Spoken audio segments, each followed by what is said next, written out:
passage for today will be from the book of Ecclesiastes, chapter 3. We'll be reading from Ecclesiastes, chapter 3, verses 1 through 15. Once again, we'll be looking at Ecclesiastes, chapter 3, verses 1 through 15. And let me read aloud for us. There's a time for everything, and a season for every activity under the heavens, a time to be born and a time to die, a time to plant and a time to uproot, and a time to kill and a time to heal, a time to tear down and a time to build, a time to weep and a time to laugh, a time to mourn and a time to dance, a time to scatter stones and a time to gather them, a time to embrace and a time to refrain from embracing, a time to search and a time to give up, a time to keep and a time to give up. A time to throw away, a time to tear, and a time to mend, a time to be silent, and a time to speak, a time to love, and a time to hate, a time for war, and a time for peace. What do workers gain from their toil? I have seen the burden God has laid on the human race. He has made everything beautiful in its time. He has also set eternity in the human heart, and yet no one can fathom what God has done from beginning to end. I know that there is nothing better for people than to be happy and to do good while they live, that each of them may eat and drink and find satisfaction in all their toil. This is the gift of God. I know that everything God does will endure forever. Nothing can be added to it and nothing can be taken away from it. God does it so that people will fear him. And whatever is has already been, and whatever will be has already been before, and God will call the past to account. This is the word of God. Thanks be to God. Amen. So I wanted us to recap a little bit about the book of Ecclesiastes for those who weren't able to join us previously. So the book of Ecclesiastes was written by a man named Solomon. Solomon was considered one of the wisest kings, and he was the third king of a unified Israel. We know that he had achieved many different things. Some of those examples are that he had fulfilled his father David's desire and vision for a house of the Lord, for the temple of God. Next is that we know that Scripture reveals that he was considered the wisest king in Israelite history. We know that during his reign, there was a time of peace, meaning that there were no wars that we know of that Solomon and the nation of Israel were involved with.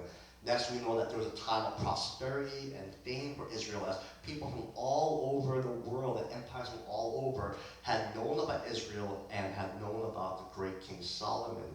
However, for all of his successes, we also know that there were many egregious errors and sins that he had committed.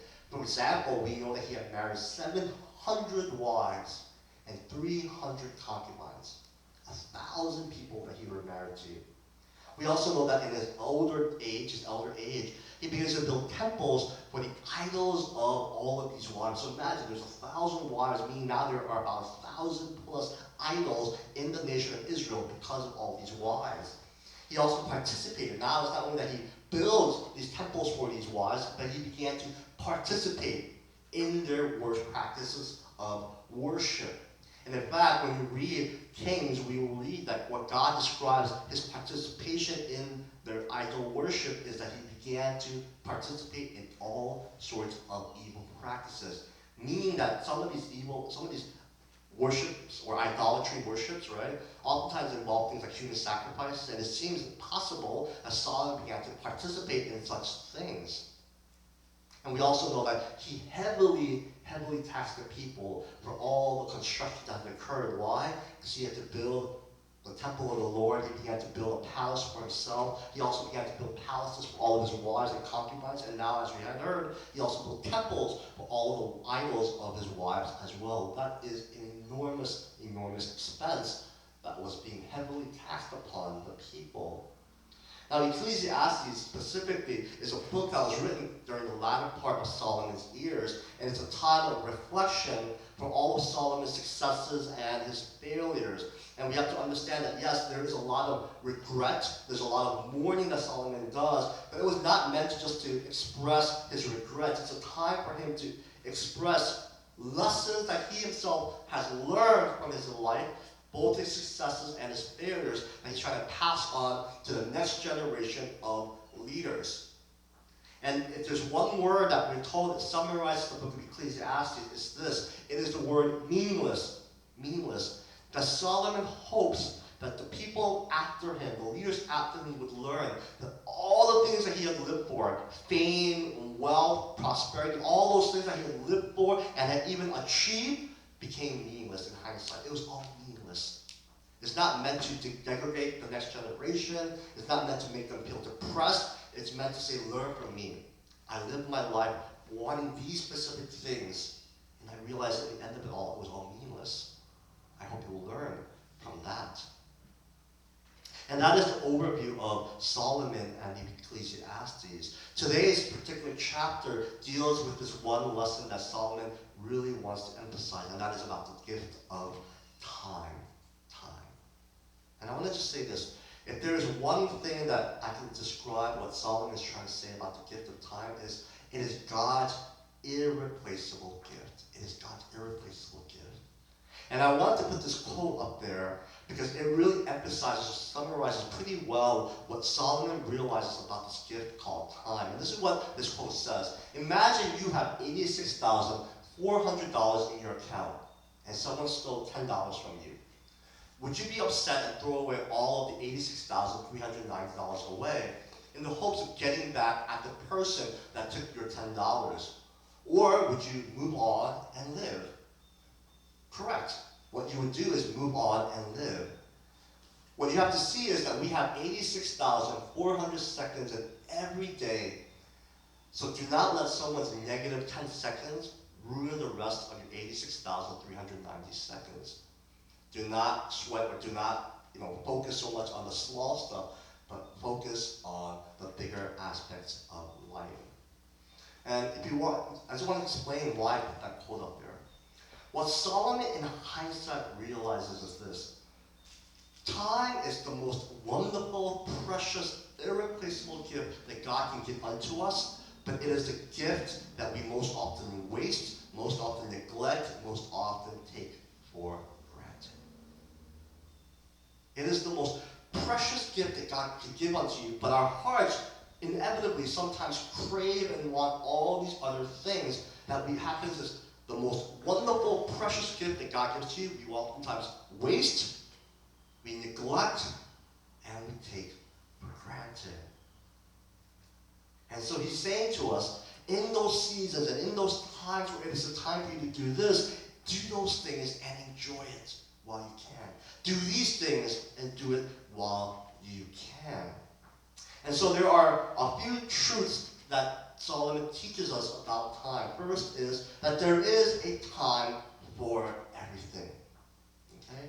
The first truth about time that Solomon teaches us is that there is a time for everything. And within that, what Solomon will tell us is learn to do things when you should. When you realize that there's a time for everything, learn to do things when you should. And learn to do things when you can. Okay?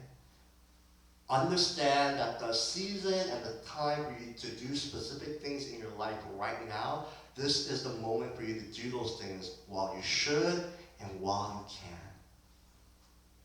Next is there is a time for everything to come to an end, meaning nothing lasts forever, and this will have huge implications for us as well. So let's examine these two teachings that Solomon emphasizes. There is a time for everything, and there's a time in which everything will come to an end. Number one, there is a time for everything. When you understand this point, you will realize that there is an appropriate priority that you should have for each season. There is an appropriate priority that you should have for each season. What do I mean by this? Well, for example, imagine that there is a season for you to be a child or for you to be young, right? What does certain things look like when you realize that there's a season for you to be young or to be a child? It means that there are things like you can have the opportunity to take risks and chances, and it's okay, right? There's risks and there's chances for you to take, and it's okay for you to do that, right? Because the reality is, for me at my age, taking risk is very difficult. Because when you take a risk, you realize there's a greater likelihood for you to fail than for you to succeed, right? And at my age, when I fail, it's not just me that pays the cost of that failure. You know who else does? All the people that are under my staff, all the people that I pastor, my family members, everyone else is greatly affected by my failure. right? So it's hard for me, honestly. It's hard for me at this point of my life to take risks and to take chances. Like, I love singing, but at my age, I cannot suddenly decide, I want to try for America's Got a Talent or American Idol and be like, I'm going to take a risk, right? I'm going to give up my ministry, I'm going to give up my job, and I'm going to go and pursue my dream, right, of becoming a singer. It's not the time for me to do that, honestly. But for many of you guys are young, right? Taking risks and chances right now at this season of your life is a wonderful, beautiful thing that God has given you the opportunity to do. Why? Because if you fail, it's still okay. Your parents are there to cover you, you have older people to cover you, and even if you fail, the only person that takes the brunt of that failure is yourself. You don't have to worry about how it affects other people. So when there's a season for you to be young, it's a wonderful time for you to take chances, to take risks, to be daring, to pursue your hopes and dreams. You have the rest of your life when you're much older to become mature and responsible and make sacrifices. I hope this doesn't sound bad. Don't say this to your parents because they'll probably all hate me, right? But honestly, it's a season for you to do those things. When you are young, it's also a season for you to find mentors, right, and make lifelong friends. Like for me, it's really hard to do that now. Why? Because I am a lot older, right? It's hard for me to make friends per se. Do you know why? Because most of the people my age are all married and have kids. So you know their priority of life is their family, not me, right? So it's hard for someone to meet people that will prioritize spending time with me, because for most of them, they will prioritize spending time with their families. It's hard for me to find mentors because I'm at a place in my life where it's harder to find people that are older and have experienced life beyond what I've done. And it's getting harder and harder to do that. But when you're young, those things are a lot easier. It's easier to make friends, lifelong friends. Why? Because your priorities are just your friends. You don't have those obligations or those sacrifices. However, when you have a season to be an adult, right, those priorities and those things will change as well. Why? Because you have to think about not only yourself, but you have to think about others, especially your family.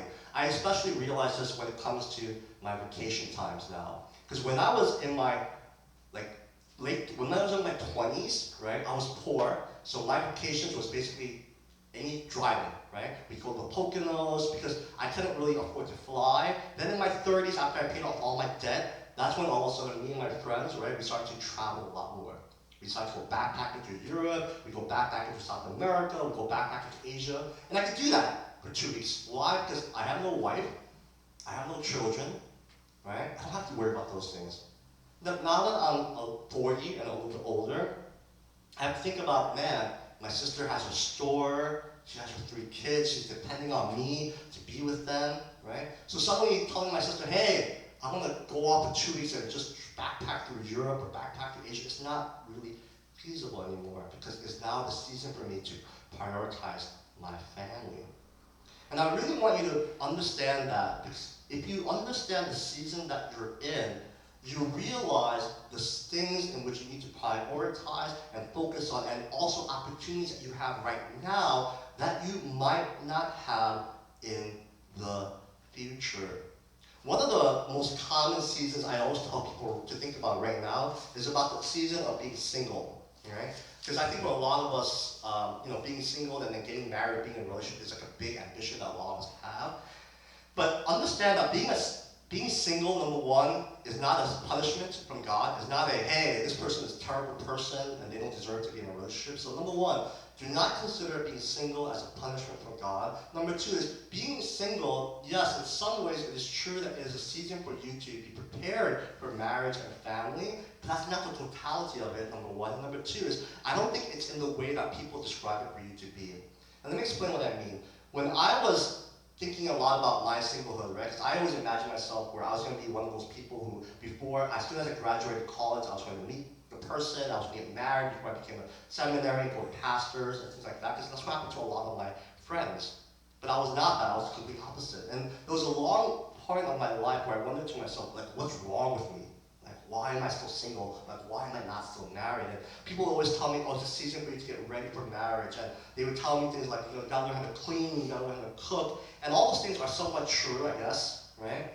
But what I realized is for me to be a season of being single and to be prepared for marriage, wasn't really about learning how to cook or clean or do all those other things or manage finances. What it really was talking about was there were a lot of deep, deep, deep wounds and hurts I had that I had to learn how to heal from. That I had to learn how to love myself, right? Because if I was not healthy in my own relationship with myself, I realized I was bringing all that hurt and scars and baggage into my relationship as well. I was bringing that into the family dynamic. And I don't know if all of us understand this, but most of us here, I would guarantee, have some kind of hurt, have some kind of wound, have some kind of, deep, deep-rooted, right? Deep-rooted hurt or whatever else. That we don't even realize that God is wanting to spend this time to really heal us, minister to us, and uproot those negative things. Because I'll be honest, it gets harder and harder to do that when you get married. Because once you get married, and especially when you have kids, you are so busy just doing one thing after the other. Working, taking the kids to school, picking them up, helping them with their homework, right? Having to cook them dinner, right? Helping them to brush their teeth. You're doing all these different things, and then you have to stay with them until they fall asleep, and then maybe you have an hour for yourself to watch a little bit of Netflix or to read a book very quickly before you knock out and do it all over again. And in all honesty, there is, even though you know it's important and you know you need it, the time for yourself and the time to hear from God and the time for God to minister to you, the reality is even though you know you want to do those things and you need to have those things, practically speaking, it is so difficult. You know what is the most easiest opportunity or time of your life to actually be healed from God, from all those things of your past? It's when you're single. And that's what I realized. I had long history of hurts and wounds that took almost a whole decade, took almost all my 30s for me to start being healed from, for me to be ministered to. And I realized that God was not punishing me, but rather because God loved me so much that He cared enough to want me to have a good, healthy marriage one day. And He loved me, and He loved my future wife enough that He wanted to see me being healthy, to know how to healthily love myself, to know how to healthily love that person. And I think for many of us, whatever aspect you're talking about, once again, is because we do not recognize the season that we're in. Many of us don't know how to prioritize what is most important and what is God trying to do during that season of my life. So many of us find ourselves just being idle and wasting that time. And that's one of the things that Solomon is expressing. There is a time for all things to happen, and there's a reason why God has chosen that particular season for those things to happen. What is God trying to do? How is God trying to work during the season of my life? And when you don't take the time to evaluate, to reflect, and to search and ask those important questions, what times happens, like Solomon will say, is we take this most precious gift that God has given us, which is this gift of time, and we waste it, we squander it. And I want to challenge you, once again, whether it's about being a student, whether it's about being married, whether it's about being single, whether it's about being a worker, whether it's about being a teacher, whatever season you're thinking about, talking about, evaluate yourself. Why has God placed me in this position, in this place, at such a time as this? How is God working? What is God trying to do? And when you begin to ask those questions and have clarity on those things, suddenly what you should prioritize and what you should focus on becomes a lot more clearer. Secondly, what I want to point out is this. Not only does Solomon teach us that there is a time for everything, but he also says that in all things there's a time in which everything will come to an end. And specifically, there's two main things that will come to an end. Number one is times of suffering will not last forever. They will come to an end. And the second is times of joy also don't last forever. They will come to an end as well. So what does it teach us that times of suffering don't last forever? Well, it teaches us one main thing, which is this. The season of waiting while we are suffering can also be a season of preparing. I find that for many of us, when we are suffering, we feel lethargic, we feel depressed, we feel powerless and hopeless. So all we are left doing is just sitting there waiting for that time to pass. But in actuality, that time of suffering was not meant just for us to persevere through, but it's a time for us to prepare for the next season of our life. So my questions for you are this. whatever suffering that we might be going through right now, if you agree that it won't last forever, and there will be a new season, perhaps that new season will be a season of prosperity, that new season will be a season of vision, that new season will be a season of hope, the new season will be a season of new opportunities, whatever those new things are you ready for life post-suffering? Are you ready for that new season of your life? Right? Because what if, for example, during the season of suffering, there are areas of your life that God wants to work on to prepare you for life afterwards. Like, for example, I always think about this with church. Right now, man, we're still trying to get through life post-COVID. We're trying to get back to some sorts of normalcy. What does it mean for us to, once again, eat together? What does it mean for us to really normally worship together, where we pray together and we're able to hold hands together, right? What does it mean for us to have, praise, right, and not have to have masks on our faces? What is that going to look like? And all these other questions that we all have, and we're eagerly waiting for that time to come. But questions I always think to myself are, what happens when that day does come? When people who used to come to our church but haven't been here in 2 years, when they come back, are we ready to welcome them? Are we ready to help them be able to feel participating in the service? What happens when there's newcomers that come? Are we ready to disciple them, to mentor them? And I think for many of us, right, whatever areas of our life we're thinking about is, we're simply just waiting for things to pass by, the suffering to come to an end, to pass by. But what if God is using that season for us to prepare for life post-suffering? So consider to yourselves, right, what kind of life can I imagine? What kind of life can I envision God trying to bring and usher in to me after my suffering? And as that's happening, what are areas of my life, or what is God trying to give me the opportunity to prepare during the season of my life? Where I think to myself, I'm just sitting here doing nothing and waiting, but what if God is saying, hey, let's prepare together? So what are some of those areas? What are some of those things? Right? And what changes does this season allow me to grow into? What changes does it make me? What changes does it allow me to make? Because maybe there are certain changes that we need to really think about as we get ready for the new seasons of our life. So recognize that seasons of suffering don't last forever, and that during that time, as we're waiting for it to come to an end, maybe it's not just about waiting, but it's also about preparing. Secondly is this. Recognize that seasons of joy don't last forever either. So there's hope that, man, suffering doesn't last forever, but those times of joy don't last forever either. And that also is a very sobering thought. So here's some things for us to consider. Number one is the season of joy should also be a season of enjoying, right? Because I think for many of us, and I struggle with this all the time, is during times of joy, I don't know how to enjoy it enough. And so if you're in a season of joy where, man, things are working out well, right?